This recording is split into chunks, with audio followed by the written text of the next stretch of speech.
Hey everybody, welcome to Dad's Den of Pop Culture. Have you ever seen City Heat? Because City Heat, starring Clint Eastwood and Burt Reynolds, has kind of a bad reputation.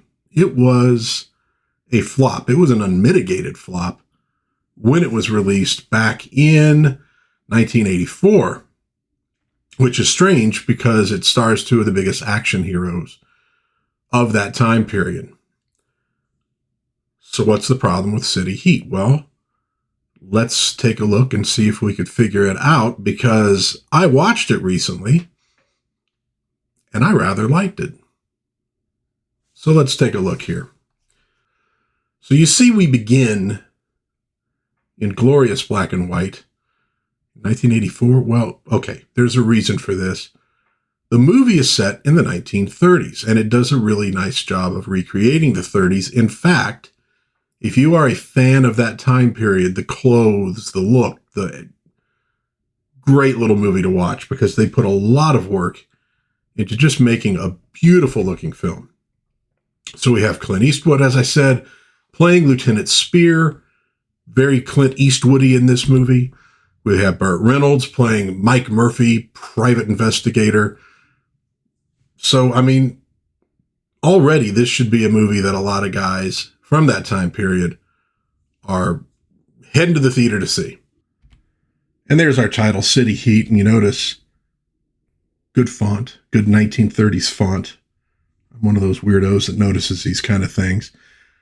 Critics really didn't like this movie, and while it does have some flaws for sure, I think they were a little bit hard on it. And one of the reasons they were probably hard on it was, as well regarded in pop culture as Clint Eastwood and Burt Reynolds are in these days, they generally were not liked by the critics that much back in the day. You know, stuff like Dirty Harry, stuff like Cannonball Run, the, effete pinkies out film critics of the day, those movies were just for the stupid masses kind of thing. There was a little bit element of that, a lot of Schwarzenegger and Stallone stuff got the same kind of rap, because they weren't necessarily judging them as being action adventure movies, but rather, how critics can be. So at any rate, so we shift to color at a certain point. So no, the whole movie is not in black and white. And the music starts, I should say. Really great music in this one, kind of a jazz thing going. Very period, very cool. Man walking through this sort of covered alley. We get a few more credits. Jane Alexander is going to play Murphy's secretary, Addie. I really liked her in this. Madeline Kahn, always funny in this one too. Rip Torn does a nice job as Primo Pitt, who is this gangster and kind of a crazy gangster. Irene Cara, great singer. She does sing in this. She plays the fiance of Murphy's partner, who is played by Richard Roundtree. And sadly, we're not going to get as much of him in this movie as we probably like, but that's okay. That's kind of how that character works. Tony Bianco plays Leon Cole, another gangster. Really, what kind of overall in the plot, you have our heroes getting in between the two gangsters, Primo Pitt and Leo Cole. So we start off in this diner. The man who's been we've seen walking down the street, is revealed to be Lieutenant Spear of the police, Clint Eastwood. Goes into the diner, and as he does, all the eyes turn towards him. So you get the idea this guy has a reputation. People don't want to mess around with him. He sits down at the counter. We see a couple women, kind of are looking at him, and he gives them that Clint Eastwood stare. And they decide maybe it's better to leave. They're probably working girls. And right off the bat, though, look at the backgrounds, look at the clothes, look at the color choices. A lot of care went into all of this stuff, and it really shows in this movie. As they leave, we see the credit for Lenny Niehaus, who does the music, which, like I said, very, very good. Production designed by Edward Carfagno. Also, absolutely excellent. That dude, I mean, he should have gotten, I don't know, something for that. So while Clint is sitting in there, tough guy enters, inquires whether Mike Murphy has been in yet. The diner owner says he doesn't know him, but he kind of presses the point. Well, okay, yeah, he hasn't been in yet, but he'll be here. He'll be here. Get the idea. He's intimidated. So the thug is going to wait. And again, I like the setup on this shot. It has a very Edward Hopper feel to it. Director of photography, Nick McLean. And then as that credit comes up, another car arrives with a nice auga horn. And this is Mike Murphy. And the horn kind of presages the comedic aspect of this character, because this is an action comedy. Screenplay by Sam O. Brown and Joseph C. Stinson. Now, Sam O. Brown, S-O-B, is a pseudonym. That's not really a writer. Now, that was, in fact, Blake Edwards. He wrote the script for this, I think, back in the 70s, and really loved it. And he was not happy about changes that were made to it and the way it was working out. I don't think he was happy about Burt Reynolds and Clint Eastwood being in the movie, maybe. So he wanted his name off of it. I don't know what his original script was and if it was ruined. He said it was a very complex plot and that they kind of dumbed it down here. And some critics were complaining that the plot was too hard to follow in this. And that's one thing that I'm like going, it is absolutely not hard to follow in this. But so at any rate, so Mike Murphy, arrives now at the diner. Oh, and finally we are directed by Richard Benjamin. I have reviewed a film he was in, Saturday the 14th, a while back. In fact, it was on a Saturday the 14th. So finally Murphy enters the diner. And the other thug, the sort of companion of the thug who's sitting at the counter, not Lieutenant Spear, who is a little bit of a thug, he's still in the car. Okay. And so he, as he's kind of taking his jacket off and stuff, that other thug is crossing the street, preparing to enter. We get some words between Murphy and Spear. Well, actually, from Murphy, and Spear just glares grimly at him, but we get the idea that the relationship between these two characters is not great, and that they probably have some sort of a past with one another. And as Murphy notices a very unhappy-looking fellow behind him, he hears the door opening. The other thug has arrived. And we get a little bit of small talk as the thugs sidle up to Murphy. And what follows after an initial surge from Murphy is a slugfest 2-on-1, quite a battle. And it is to some degree done for comedy, because when the cafe or diner owner asks Spear if he's going to do anything, he remarks that he'd like a refill. At one point we have Murphy is kind of slid along the counter right next to Spear, and he's saying, I know we're not really close anymore, and then he's dragged back away. Well, finally, one of the thugs bumps into Spear and spills his coffee. And that was the last straw. So he gets up and gets involved in the fight and helps finish it really quickly. When they're done, Murphy's asking him, were you just going to let them kill me? And Spear's response to him is, are they competitors, or did you just have your nose in the wrong ass? Okay, so you get an idea of some of the dialogue we're going to get in this. And what he's really saying there is, he doesn't trust Murphy. He's a private eye. Spear's a cop. And so he considers Murphy kind of the criminal element. So he's wondering, are these just a couple other criminals that you pissed off in your daily doings? Now, apparently, there are rumors of a PI looking to get in bed with the wrong people. And I don't mean that, actually get in the bed with what I mean. So Spear is here with a warning for Murphy that he'll be watching. And now we're going to have the next day, or that morning, we meet Murphy's partner, Swift, played by Roundtree. Beautiful street scene as he's walking across through here. He's very dandy, very dapper. And we get a nice shot of the window of their detective agency, Murphy and Swift. And so he heads upstairs to have a chat with his partner, who is really busy making paper airplanes. So now we get to see Addie, who is Murphy's secretary, well, really the secretary to both of them. Although you get the feeling that Swift is a silent partner. He's not really involved in the day-to-day detective work. You also get the feeling that there's not a lot of day-to-day detective work to be done. So she lets him know that those thugs last night were there to repossess his car. Needs to pay up or lose it. When Swift enters, they initially think it's the landlord knocking on the door. They start putting on a little show, talking really loud. I told you to put that rent money in the mail yesterday. I'm sorry, sir. But Swift enters and they're like, okay. And what they discover is Swift has quite a bit of money on him. He's had a bit of a windfall. And this makes Murphy nervous. He sends Addie out so he can figure out what's up. And you remember that warning the night before from Spear.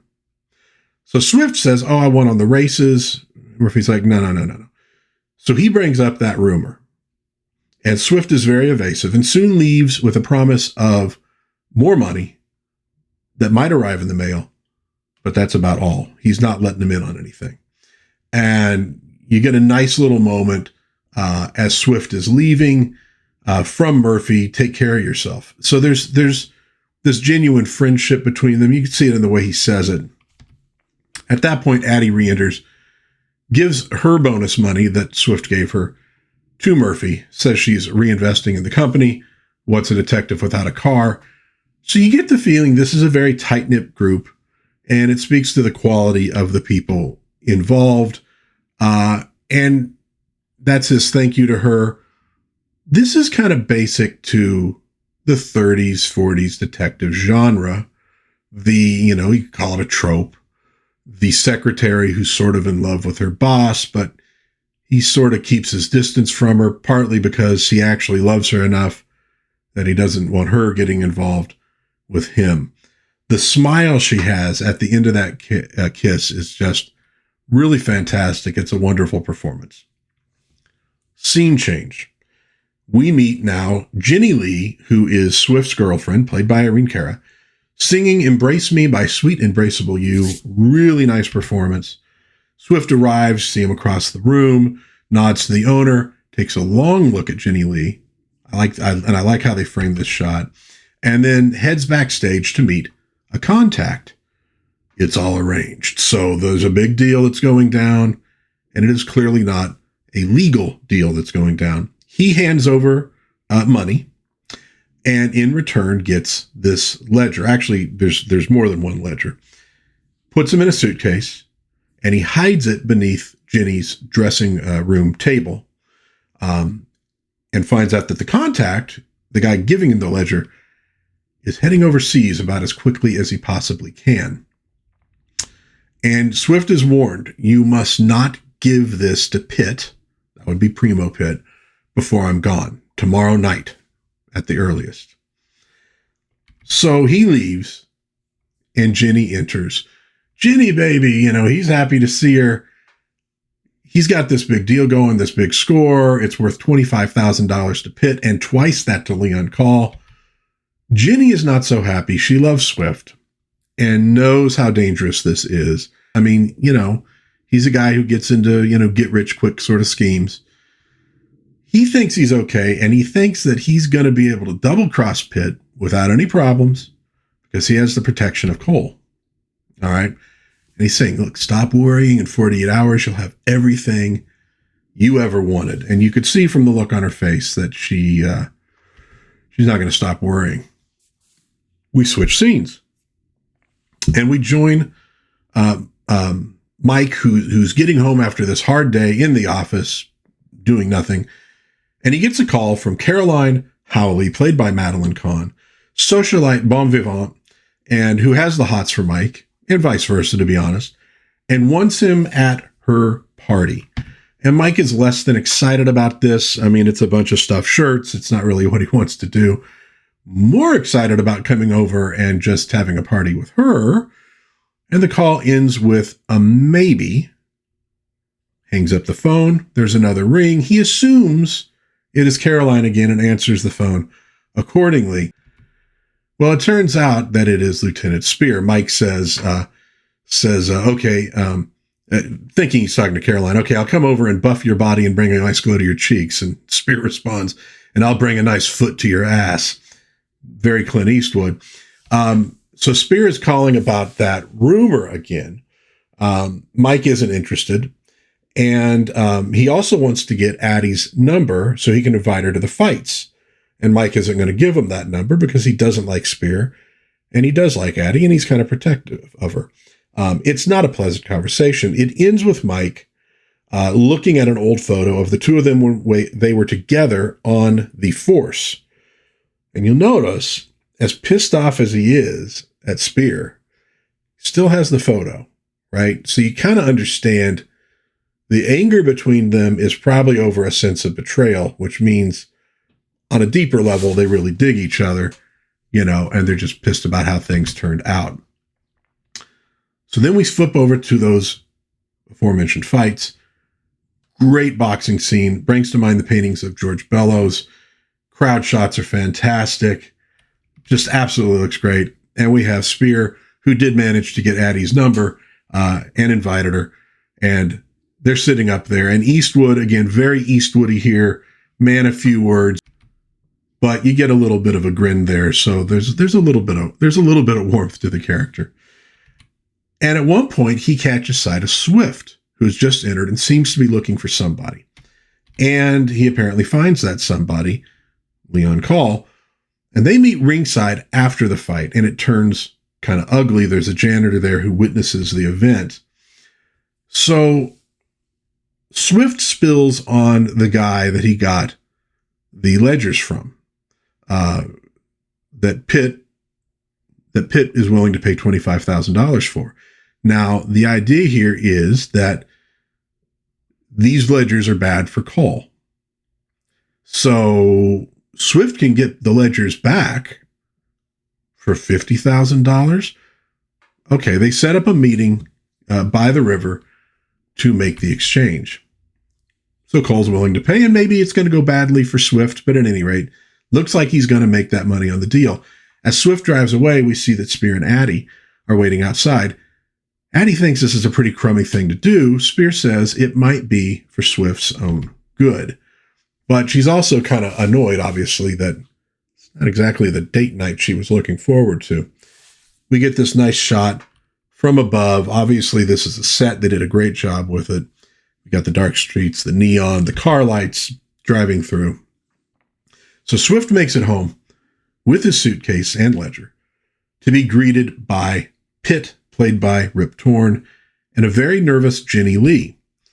And they want him to open the case and make it clear that he needs to do as he's told, or there's going to be violence. A struggle begins between Pitt and Swift and thugs, and Swift's yelling for Jenny that she needs to run. So she runs off, and outside, Spear, who's tailed him, hears the shots and heads up, leaving Addie in the car. But unfortunately, Spear is not quick enough to save Swift, who takes a gut shot, which is not what Pitt wanted to do. He kind of goes crazy. He wanted the guy alive because he wants to get a hold of that ledger. And then he's even more angry when he finds out that the ledger is not actually in the suitcase. So he and his men throw Swift out the window. He lands on Spear's car, horrifying Addie. Remember, Swift is a very dear friend of hers. So Spear meets Jenny halfway up the stairs, almost gets shot, so he lets her go and goes up to find the shooter. And he does, and Pitt's guy goes down really hard. This is very well shot. A lot of shadows, a lot of light. The sounds of the gunshots are really palpable. It's very Dirty Harry-esque from Clint. At this point, I'm watching this movie, I'm going, I don't get what's not to like. We have a setup for a good gangster picture. I like Clint. I like Burt so far. It's kind of reminiscent in some ways of what you were going to get from like Miller's Crossing, although Miller's Crossing doesn't have the comedy aspect. But it's the way it's shot, so the intensity of some of the characters. Think of it as a comedic Miller's Crossing in certain ways. It's not quite as, ambiguous in how it ends as Miller's Crossing is. So as he walks back down the stairs, guy opens his door. Everything all right? Eastwood, all right for me, not so much for him. So we next see Mike looking at Swift's body in the morgue. And then they take a look at the killer. It's one of Pitt's goons, so they know Pitt is involved. We get this nice hallway walk and talk scene between the two. And a little jab at the end about Addie that Spear is not real happy about. Back out in the rain, and you'll notice one thing: the convertible roof doesn't work on Murphy's car, so he drives holding an umbrella. But so he's back out in the rain. Car pulls up. Cole wants to see Murphy the hard way or the easy way, and so you get a little verbal back and forth. But ultimately, Cole wants to get the ledger, and he thinks that Murphy, being Swift's partner, might have it or know where it is. Murphy plays the whole thing really cool. He's very insulting, doesn't confirm he's part of the deal or deny it. A lot of bluster from a weak position, which Cole tolerates because he needs the ledger. And Cole lays it out for him. This now, another like it when the ledger is delivered. You see the stack of money. Murphy wants $50,000 or nothing, and it's a deal. So the question at this point would obviously be, does Murphy want the money, or is this about setting up revenge? And I think you know what it is. We see the funeral. It's a small funeral. A jazz lament is playing by a guy in the background. And you notice who is not at the funeral. That night, Murphy arrives home, observed by two more goons, one of whom is Robert Davi in an early part. Realizing somebody's been in his apartment, he draws a gun, looks over the destruction. It's been searched. Knows that somebody's looking for that ledger. He sees a figure and aims, and as he does, Spear turns on the light. Spear wants to know when he last spoke to Primo Pitt. I've never talked with Primo Pitt. Well, two of his guys are parked across the street. Spear lets him know they fished the bookkeeper, the guy who sold the ledger to Swift. They fished him out of the river that day. And he lets Murphy know that they pulled a slug out of Swift. Now, at this point, let's bring up the spoilers, because we've set up the movie for you. Okay, we got kind of a gang war. We got Murphy in the middle of it, who wants to essentially avenge his friend. We got Spear in the middle of it, who wants to arrest the bad guys. They don't trust one another. They don't really like each other. That's going to be the heart of this thing from this point in. So, on his way out, Spear has a conversation with Pitt's gunmen outside. Makes it apparent he doesn't want them in his precinct. Nice scene, well done. So they run off in the car, and Murphy spies this from his window. And I think you're supposed to kind of get the idea of, is he going, look, is Spear trying to look out for me?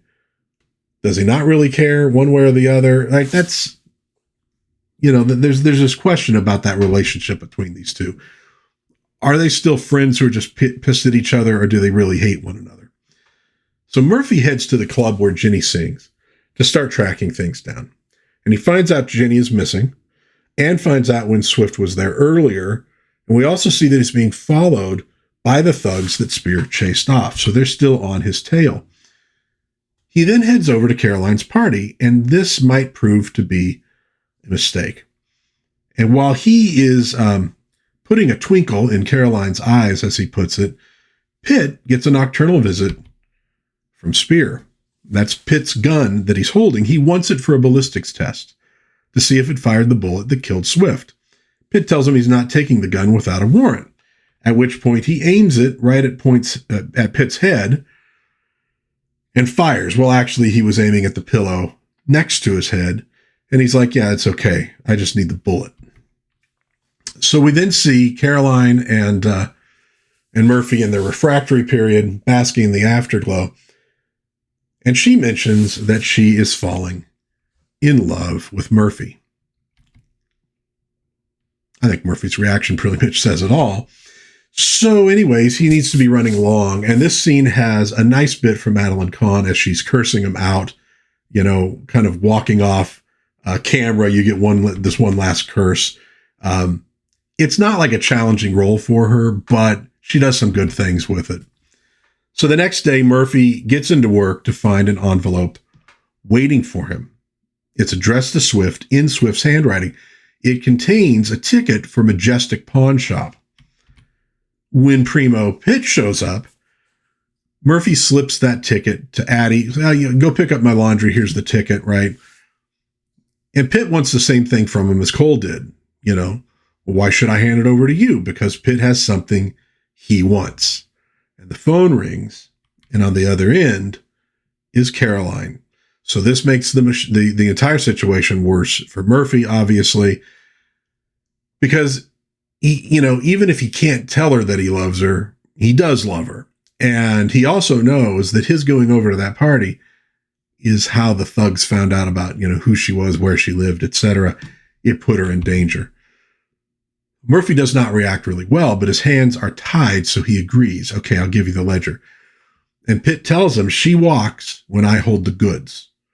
This is followed by a shot of Addie leaving the pawn shop and putting something small in her purse. Spear, meanwhile, discovers that indeed the bullets do match. Pitt is tied directly to Swift's murder. And again, look at that set design for this, I guess we'd call it forensics in this 30s police station. I mean, you could do a lot less and get away with it. The work they put into this movie is just tremendous. So by this time, Addie's gotten back to Murphy's apartment, and this is what was retrieved from the pawn shop, this Croix de Guerre, I suppose from World War I. Well, yeah, it would have to be, because World War II hadn't happened yet, or depending on what year this is set, it maybe is starting to happen in Europe, but the United States isn't involved. So while Murphy and Addie are looking at it, Spear comes up from behind and surprises them, fills them in on Pitt's role in killing Swift, and he needs an eyewitness to make a murder rap stick. And that's why he wants Murphy to tell him when he finds Jenny Lee, or if he hears from her. And he puts it as in, you will tell me when you hear from Jenny Lee. So Murphy is kind of pissed off about being pushed around. Spear tells him that that's how the job is done, or don't you remember? Tense little scene. Addie comes between them to take the temperatures back down. I think she has a genuine affection for both of them. Spear heads to the kitchen to get some booze, which of course this is Prohibition, but everybody was drinking anyways. And Murphy gets a call, and it's silence for a little while on the line. And then finally he hears Jenny Lee's voice. And at the same time, he's retrieving a key out from underneath that metal. So it's starting to come together.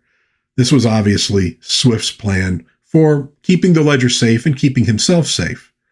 Didn't work out that way. So Jenny's been in hiding now since she ran from Swift's. She wants to meet Murphy, so they set something up. But she hangs up before he gets the time of the meeting. He's supposed to meet her in a park, basically. Murphy runs off, leaving Addie alone with Spear. Good scene. They sort of soften Spear's character a bit. It makes his more aggressive scenes more meaningful, since he's not just this caricature of the Dirty Harry type. And again, I really like Jane Alexander in the movie. She does a fantastic job. So Murphy's waiting in the park. It's late, hoping Jenny will show up. Pitt's people are waiting as well, watching him. Many cigarettes later, still no Jenny. Cole, meanwhile, gets the report that Caroline has been kidnapped by Pitt, and he realizes this means Murphy probably has the ledger, so he decides it's time for another meeting. So Murphy finally gives up at the park, goes back to his car, and finds a movie ticket underneath his windshield wiper.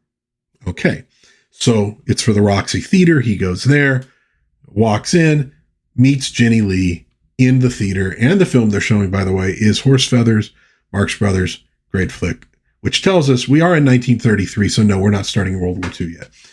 Jenny doesn't know what to do. She's a witness. Pitt is going to try to kill her, and Murphy tells her, turn yourself into Spear. Spear's a bastard, but he's straight. He's good at his job, too. Okay, so there is at least some respect there. She doesn't know where the ledger is. She's never seen the key, but she does know that Swift was talking about getting into shape. Murphy leaves with a call Spear. Okay, so he's actually being responsible there. He heads outside the theater, and we get this little scene between him and a young police officer. It's cold, it's sort of damp, rainy, and the cop is kind of giving him shit. And he's like, how do I know? Because I used to do this. I was doing this while you were still in diapers, you little snot nose. And he says, look, I was a hotshot. I had no respect for the badge. And so there you go. Okay.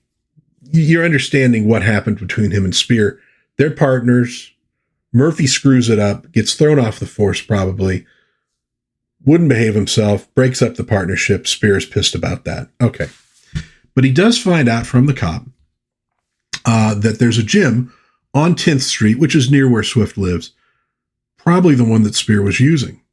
And so he leaves, Spear arrives, and so we know that he is sort of tailing Murphy. When Ginny leaves the theater, she spots the cop across the street, heads the other direction, and then spots the thugs coming after her. And in her haste to escape, she runs into the street and is struck by a car. Spear is still at that point on the scene. So so the goons back off. He goes over there and, they're going to get her to the hospital, essentially. In the gym, Murphy finds, the locker of Swift. He opens it, and there are the ledgers that he was hiding. And we do know now that Ginny is alive, badly injured, and Spear's not going to be getting any information from her. So obviously that puts him in a good mood. When Murphy gets back to his apartment, he and Addie, finally discover what Swift is up to, that these ledgers are highly incriminating. And he also discovers that Ginny is in the hospital after the car accident. So both he and Addie are realizing, how dangerous all this is, the problems that they're in, how far in they are, and far enough that the only way out is probably to keep on going all the way through. So Mike grabs a suitcase, presumably with the ledgers in it, downs a terrible gulp of Prohibition whiskey, has a moment with Addie, gets a call from Pitt, warning him against a double cross. So Mike is going to head off to meet Pitt with the goods and tells Addie if she doesn't hear from him by morning to have her friend, the cop, Spear, drag the river. When he opens the door to leave, there are the goons. He slams the door. They shoot through it. And he's going, doesn't anybody knock anymore? He manages to get out with a little razzle-dazzle and a baseball bat. But outside, more goons show up. And we get a pretty big set piece for this film. Pitting Pitt's and Cole's goons against one another with Murphy pinned between them. And then Spear gets involved. And when I say he gets involved, he gets very involved. It is classic Eastwood. Again, it takes it up to a notch because, the comedic edge to the film. But he's got this, shotgun walking boldly down the street, and he leaves unbelievable wreckage behind him. But at least he also helps put out the fire. So Murphy gets belted in the mouth by Spear because he didn't tell him about Ginny Lee. So he's PO'd about that. Almost decides to arrest him. But Murphy's like, look, they have Caroline. They're going to kill her if I don't make this exchange. You got to let me go. And Spear is very by the book. He doesn't like it, but he lets him go. So when Addie emerges, Spear tells her, give her a ride home. They discuss marriage, why neither of them are, and why Mike and Spear go at it so hard after one another. A lot of questions here, no answers. So Mike rushes over to Pitt's garage and doesn't bother hitting the brakes. He sends the goons scrambling. So Pitt isn't real thrilled about what he just did. What are you, crazy? He wants the ledgers. Caroline isn't there, so no dice until Murphy knows that she's safe. And Mike is kind of running maybe a little scam here. He says, look, I got the ledgers in the suitcase, along with enough dynamite to blow the garage sky high. Well, before Pitt can call his bluff and he's about to, Spear arrives. Get a little bit of, witty banter between the two. And when Pitt realizes Spear came alone, he didn't have any backup, he decides he's going to take the case and kill both of them. But you notice while he's doing it, look at the fear in his eyes. Like he's feeling the pressure here. And it goes as well as you would think when you point a gun at Clint Eastwood. A gun battle emerges, and this is an action comedy. So one of the elements of this scene, very Looney Tunes, is as Murphy and Spear are, going through the bullets in their guns, they pull out a different gun that they have on them. And Murphy will pull out a gun that's bigger than Spear's, and then Spear pulls out one that's even bigger, kind of gives him a little smile. Murphy's like, God, I can't beat this guy. It's actually pretty darn funny. So Pitt's goons are killed in the ensuing battle, and Spear takes a shot at Pitt. Mike tries to stop him, but he manages to hit him. Pitt falls down the stairs, kind of laughs like, you don't know where Caroline is, and if I don't call by 2 a.m., my guys are going to kill her. And this is about an hour away. And then he expires. So Spear figures, well, there's one guy left who might know where she's at. A guy named Dub. Now, this is a guy who fled the big street battle, got a butt full of buckshot from Spear, and they figure he's probably at Doc Loomis's. So one of those kind of doctors who will work on criminals, no questions asked. While they're heading there, Spear is obviously not going to take that very well. So Dub is questioned very, very gently, and he does come across with the info that they need. Cole, at that point, gets a call, finds out Murphy and Spear are together, probably that Pitt is dead, so he leaves with Addie for the location that he thinks Pitt probably, stashed Caroline. So we get a scene with Spear and Murphy driving. Nice jazz piano, which I think might have been played by Clint Eastwood. He will play later in the movie. He did play some piano on the soundtrack. And, these two have beef with each other. And even though they're working together, and even though they maybe don't hate each other deeply, this isn't changing it. It's not like they suddenly become best friends. All is forgiven. Let's be pals again. No, they still got problems. I like that that's retained. So, where's Caroline being held? She's being held at a whorehouse, frankly. And this is where we get our finale. Caroline, they're not sure exactly where she is in there. She's playing poker with the goons, and she's beating them, by the way. So the boys have to find a way in without shooting anyone, Murphy stresses, until they know Caroline is okay and where she is. They slug a guard, and the plan is Murphy's going to take the guy out on the roof across the street who's guarding. Spear's going to sneak into the building. He catches sight of a guy peering out a window and figures that's probably where Caroline is being held. So to get in, Spear hijacks a limo and basically steals this guy's tuxedo so he can get into the place. And while he's involved with that, Murphy gets up there on the roof and takes that guy out. Spear sort of bulls his way into the joint. He's immediately recognized by the madam and tells her and the girls to get out. And she's going, Spear, I'm entertaining 2 congressmen and a superior court judge. And he has, and a kidnapped victim. And when she finds out that Pitt is dead and can't threaten her anymore, she goes, we can be out in 2 minutes. So off they go. Murphy makes his way into the building through a window into a weird scene with a woman dressed up as Little Red Riding Hood and a guy in a wolf suit. And he obviously knows this woman. It's kind of funny. So he puts on the wolf disguise so he can kind of walk around the place and suss things out. He, he interrupts this one kind of scene where it's like a harem or a Roman thing. They got like fans and stuff like that. He finally stumbles into the right place just as Spear is heading upstairs to initiate mayhem. We get a nice little slugfest. Everybody joins in the fun. And Caroline is saved and not real happy about how long it took. So back outside, after the police have arrived, we get this nice little scene between Mike and Caroline. Maybe they are going to actually take things up a notch. But then Cole shows up. He's got Addie in the car, obviously threatening her. He says he wants the ledgers. And they kind of talk it over, and Spears like, yeah, let him have it, because he wants to obviously protect Addie. And as Cole pulls away, Spears says, sooner or later, I'm going to get those rats. To which Murphy replies with a smile, I've got a feeling it's going to be sooner. Remember that dynamite ruse in the suitcase? Well, apparently it wasn't a trick. There really was dynamite in there. And they set it off. He goes, I thought you said you defused that. I lied. Cue the music. Ginny is singing. The crew is celebrating. We get Spears sitting in on the piano. Really nice. Murphy manages to start a fight, accidentally hits the bouncer, who barely notices, and we're back to where we started once again. And once again, Spears' drink is spilled. He does this great eye twitch there. It's Eastwood making fun of himself.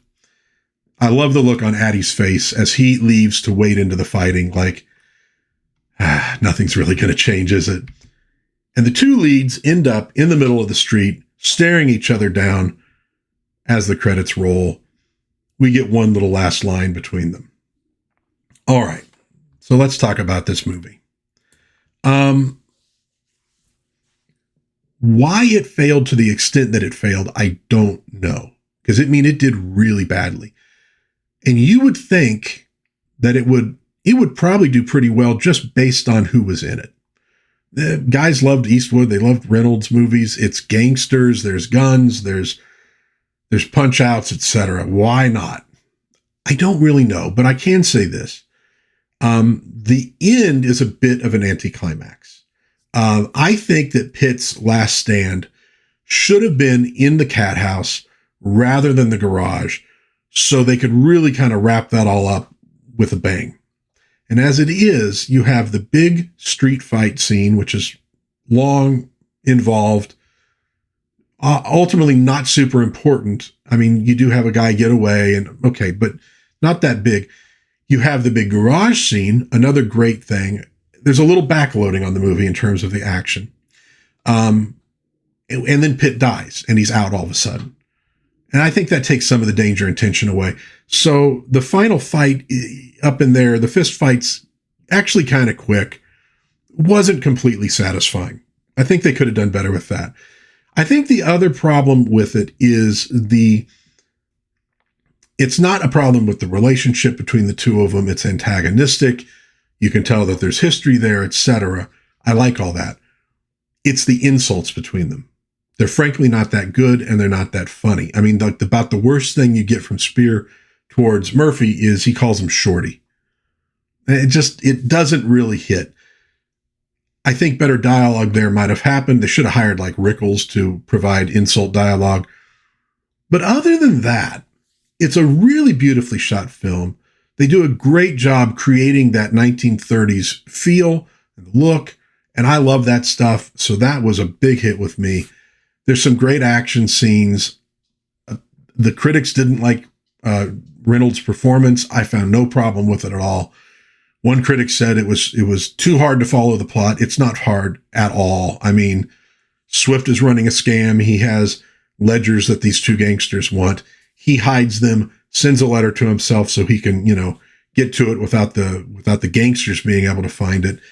It's not really that complicated. They didn't like it for whatever reason. Okay. I think it's a pretty good flick. I think it's worth watching. I'd give it like a C+. If you're a 30s fanatic, maybe a B-. Maybe give it a try. It's a fun little light comedy action movie. I've watched it a couple times now. I'll probably watch it again. I might even buy the thing. It just feels like one of those movies you sort of just put on just to cheer yourself up a little bit. So there you go. Let me know in the comments what you think of City Heat, if you've seen it, or if you have any questions about it. I'd love to hear from you. If you enjoyed this little quick video review, well, relatively quick, of City Heat, give the video a like, maybe subscribe, maybe share with a friend. That would be really groovy. Definitely go give this movie a chance. Like I said, you can find it on YouTube at the moment, on the Warner's channel. look, it wasn't a big hit, so they're putting it out there for free, but give it a try. But until next time, God bless everybody. Please be kind to one another. Have a little bit of fun out there. I will hopefully see you again soon in Dad's Den of Pop Culture. Bye-bye.